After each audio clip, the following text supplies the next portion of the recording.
तो दोस्तों शुरू करते हैं आज की न्यूज़। पहली खबर जो आ रही है वो है Mumbai Ahmedabad bullet train project के प्रोग्रेस से रिलेटेड, जहां पर ऐसा कहा गया है कि एक अचीवमेंट की गई है 61.3 किलोमीटर ऑफ वायरडक्ट कंस्ट्रक्शन पूरे करने के लिए।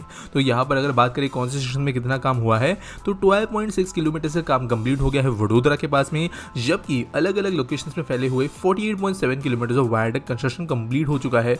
वैसे जो पिलर्स एंड गर्डर्स वाला काम है वो उससे भी ज्यादा सेक्शन में हो चुका है, मोर देन 150 किलोमीटर्स। लेकिन जो वायरडक्ट्स है ये रेडी सेक्शंस हैं, यानी इनके ऊपर भी tracks, electrical systems and signalling systems लगने के बाद में काइंड ऑफ बुलेटिन चल सकती है। एटलीस्ट आप कह सकते हो टेस्टिंग बेसिस पे, ऐसा हम बोल सकते हैं। नीचे सरसील ने कहा है कि वो बहुत तेजी से इसके ऊपर प्रोग्रेस कर रहे हैं। महाराष्ट्र वाले सेक्शंस के अंदर भी काम भी शुरू हो रहा है, ग्राउंड लेइंग वगैरह का, जिसके बाद में जो है कंस्ट्रक्शन दोनों स्टेट्स में अच्छी स्पीड पे प्रोग्रेस करना शुरू करेगा। अगली खबर दोस्तों आ रही है state owned hydro power giant NHPC से रिलेटेड, जिन्होंने नेपालीज गवर्नमेंट यूटिलिटी कंपनी विद्युत उत्पादन कंपनी के साथ में टाई अप किया है 480 मेगावाट का Phukot Karnali hydro electric power project बनाने के लिए। तो एमओयू जो है वो साइन किया गया है यहाँ पर दोनों कंपनीज के बीच में। प्राइम मिनिस्टर जो है दोनों स्टेट के, उनके प्रेजेंस के अंदर ये चीज की गई और बेसिकली एक नया हाइड्रो पावर प्लांट जो है नेपाल के अंदर इंडिया बना के देगा और दोनों जो कंट्रीज इसको मिलकर ऑपरेट करेंगे। अगली दोस्तों जो खबर आ रही है अमृतसर कोलकाता इंडस्ट्रियल कॉरिडोर से रिलेटेड, जो कि डेवलप किया जाने वाला है 1000 एकर्स ऑफ लैंड के अंदर किच्ची तहसील में। तो यहाँ पर जो है $1 बिलियन की अप्रोक्सीमेटली इन्वेस्टमेंट होगी, ऐसा कहा गया है। 20,000 लोगों को एम्प्लॉयमेंट अपॉर्चुनिटीज मिलेगी और जो गवर्नमेंट है इन्होंने इसके लिए एक स्पेशल पर्पस व्हीकल भी बनाया है, ताकि ये जो ओवरऑल इंडस्ट्रियल कॉरिडोर होगा वहां पर अलग अलग कंपनीज जो भी आएंगी उनको ईजी होगा प्रोसेस करने के लिए अपने सारे काम। सिंगल विंडो क्लियरेंसेस दी जाएगी और इसके जरिए जो है ओवरऑल जीडीपी बढ़ेगी इस एरिया। अगली दोस्तों जो खबर आ रही है वो है गुड़गांव मेट्रो से रिलेटेड, जहां पर इसका काम बहुत जल्द शुरू होगा, ऐसी खबरें हमें मिली है गुड़गांव मेट्रोपॉलिटन डेवलपमेंट अथॉरिटी से। तो यहाँ पर 28.5 किलोमीटर की ये मेट्रो होगी, जिसके अंदर 27 एलिवेटेड स्टेशन होंगे। जो स्पर होगा वो बसई से लेकर द्वारका एक्सप्रेसवे तक चलेगा और ये मेट्रो नेटवर्क कंस्ट्रक्शन शुरू होने के लिए बहुत कम काम अभी बचा हुआ है। मेट्रो जो है वैसे हुडा सिटी सेंटर से विद इन द मंथ शुरू हो जाएगा काम के हिसाब से ये कहा गया है, और इसका कॉम्प्रिहेंसिव डेवलपमेंट प्लान जो है उसकी कीमत है 37,927 करोड़ रुपीस। तो यहाँ पे ना सिर्फ गुड़गांव का फायदा होगा लेकिन फरीदाबाद का भी। अगली जो खबर दोस्तों आ रही है वो है उत्तर प्रदेश से, जाके सीएम के द्वारा ले किया गया है फाउंडेशन स्टोन एक न्यू गवर्नमेंट बिल्डिंग के लिए, और ये होगा स्टेट डिजास्टर मैनेजमेंट अथॉरिटी के लिए बनी हुई बिल्डिंग। इसके लिए खर्च होंगे 66 करोड़ रुपीस। और दोस्तों अभी जरूरी है कि यूपी एक बहुत बड़ा स्टेट है, जो डिजास्टर मैनेजमेंट अथॉरिटी है उनका प्रेजेंस जो है कम डिस्टेंसेस पे होना बहुत जरूरी है। और आपदा मित्रास जो है वैसे इनके छोटे ऑफिस ये 25 डिस्ट्रिक्ट्स के अंदर यूपी में इंस्टॉल किए जाने वाले हैं ही, लेकिन जो मेजर ऑफिस है वो बड़े डिस्ट्रिक्ट्स के अंदर, इनफैक्ट 5 डिस्ट्रिक्ट्स के अंदर है। तो यहाँ पर जो है ये building as an important base काम करेगी जब भी कोई दिक्कत आएगी उस समय पर। अगली दोस्तों खबर आ रही है वो है हमारे देश के ग्रीन स्टोरेज से रिलेटेड, जहां पर union cabinet minister Narendra Modi के द्वारा कहा गया है कि उन्होंने अप्रूवल दे दिया है 1 लाख करोड़ रुपीस के एग्जिस्टिंग इंफ्रास्ट्रक्चर स्कीम्स के अंतर्गत नए ग्रीन स्टोरेज प्लांट्स और एग्जिस्टिंग प्लांट्स को अपग्रेड करने के लिए। तो दोस्तों हमारे देश के अंदर एक बहुत बड़ी दिक्कत ये है कि हमारे जो गवर्नमेंटल एग्रीकल्चरल पॉलिसीज है उसकी वजह से जो ग्रीन्स का प्रोक्योरमेंट है वो एक बहुत ही ज्यादा बड़े लेवल पर होता है। इनफैक्ट इतने लेवल पे गवर्नमेंट खुद के लिए ग्रीन्स खरीदती है, यानी हमारे फूड सिक्योरिटी के लिए जो राशन मिलता है उसके लिए ग्रीन्स खरीदती है कि जितनी हमको जरूरत है उससे भी ज्यादा ग्रेन्स हमारे पास में होता है हर साल। इसकी वजह से होता यह है कि लाखों टन्स ऑफ गेहूं चावल जैसे ग्रेन्स सड़ जाते हैं, क्योंकि हमारे पास में गोडाउन्स वगैरह नहीं है, लेकिन गवर्नमेंट को उनका पैसा तो देना है, एमएसपी देकर उनको खरीदना है।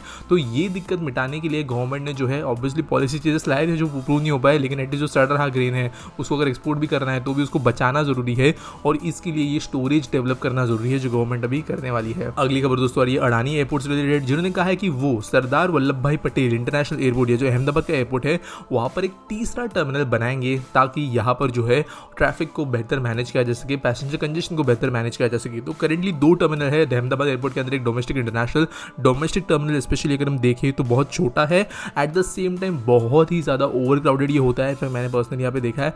लेकिन इसी को देखते हुए इन्होंने डिसाइड किया है कि यहाँ पर वो काम करेंगे एक नया टर्मिनल बनाने पे। वैसे जो एग्जिस्टिंग 2 टर्मिनल्स है उनके ऊपर भी एक्सपेंशन का काम चल रहा है, तो अहमदाबाद एयरपोर्ट बहुत बड़ा बनेगा आगे जाकर। अगली दोस्तों खबर है केरला गवर्नमेंट से, जिन्होंने कहा कि वो एक पैसेंजर शिप सर्विस शुरू करेंगे सदर्न स्टेट्स ऑफ केरला से लेके गल्फ नेशन के बीच में। तो आप जानते हो गल्फ में और जो सदर्न स्टेट्स है स्पेशली केरला, उनके बीच में ट्रैवल करने वाले लोगों की संख्या बहुत ही ज्यादा है, फ्लाइट्स वगैरह तो फुल होती ही है, लेकिन इसी का ऑल्टरनेटिव देने के लिए ये शिप वाला रूट जो है गवर्नमेंट शुरू करेगी। अगली दोस्तों खबर आ रही है सूरत रेलवे स्टेशन रीडेवलपमेंट से रिलेटेड, जहां पर इसे एक मल्टी मॉडल स्टेशन के तौर पर डेवलप किया जाएगा, ऐसी खबरें हमें मिली है। तो दोस्तों हम जानते हैं वैसे भी सूरत का डेवलपमेंट होने वाला है, लेकिन यहाँ पर जो यहाँ की टेक्सटाइल इंडस्ट्री है, डायमंड इंडस्ट्री है, वहाँ पे जो नीड्स है, यहाँ पे एयरपोर्ट कनेक्टिविटी हो गई, शहर की बॉर्डर एरिया से कनेक्टिविटी हो गई, इसको देखते हुए ये चीज़ की जाएगी। साथ साथ जीआरएसटी टर्मिनल भी यहीं पर होगा। अगली दोस्तों जो खबर आ रही है वो है देश के अंदर बनने वाले पहले, या इनफैक्ट दुनिया के अंदर बनने वाले पहले 3D प्रिंटेड टेम्पल से रिलेटेड, जिसको बनाया जाने वाला है तेलंगाना के अंदर चारविथा मेडोज प्रोजेक्ट के अंदर, जो कि गेटेड विला कम्युनिटी है और ये मौजूद है सिद्दीपेट के अंदर।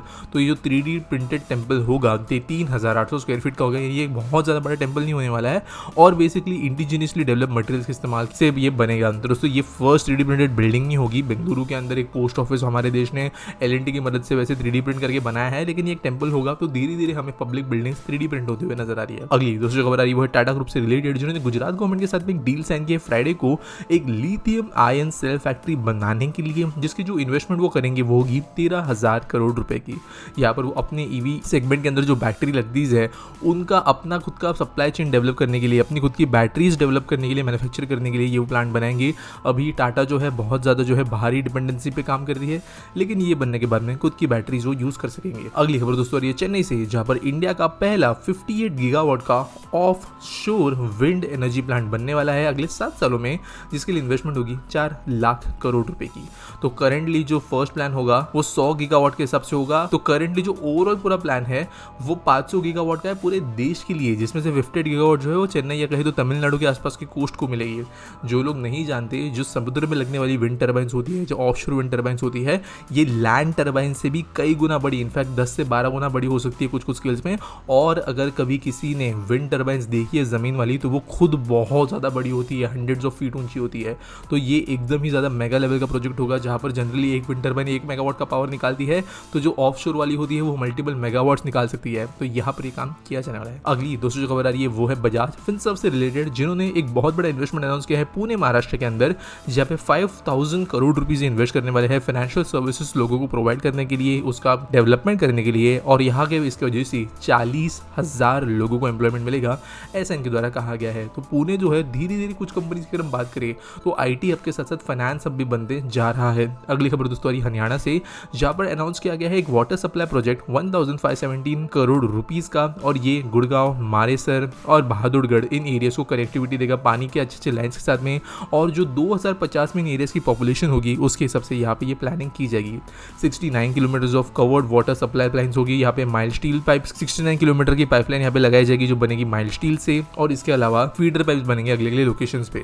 2 प्रोजेक्ट जो है ये मिलकर अनलिमिटेड वाटर सप्लाई देंगे इन एरियाज के अंदर, और 1504 क्यूसेक्स ऑफ पानी इन शहरों को प्रोवाइड किया जाएगा। आज के आसपड़ी सवाल के बारे में बात करें तो ऑफिशियल डेटा पूछता है, can they build more city clusters like NCR। तो देखो यार, NCR के जैसे कई सिटी क्लस्टर्स वैसे एग्जिस्ट करते हैं, लेकिन ऑब्वियसली NCR जितने इंपैक्टफुल या बड़े वो नहीं है।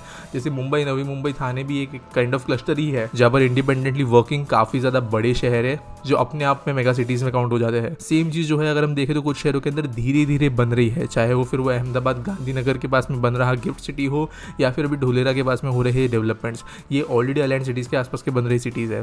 तो देखो ऐसे बनना ऑब्वियसली ईजी है, लेकिन कहीं ना कहीं पर सिटी अगर NCR जितनी बड़ी इंपैक्ट बननी है तो वो कहीं ना कहीं पर बहुत फैक्टर्स पे डिपेंड करता है और बहुत लंबे प्रोसेस में बनता है। ये जो गुड़गांव वगैरह है, ये अचानक से प्लान तरीके से 10 साल में डेवलप नहीं हुआ है। 1960s वगैरह से यहाँ पर डेवलपमेंट अच्छा शुरू हुई, बड़े इन्वेस्टमेंट्स आए, जिसकी वजह से बाकी इन्वेस्टमेंट्स है, और अभी जो है वो साइकिल बन के बहुत सारा डेवलप हो गया। उम्मीद करता हूं आपको सवाल का जवाब मिल गया होगा। अगर आपके पास कोई सवाल है आप नीचे मुझे कमेंट्स में वो पूछ सकते हो, #AskPT के साथ में।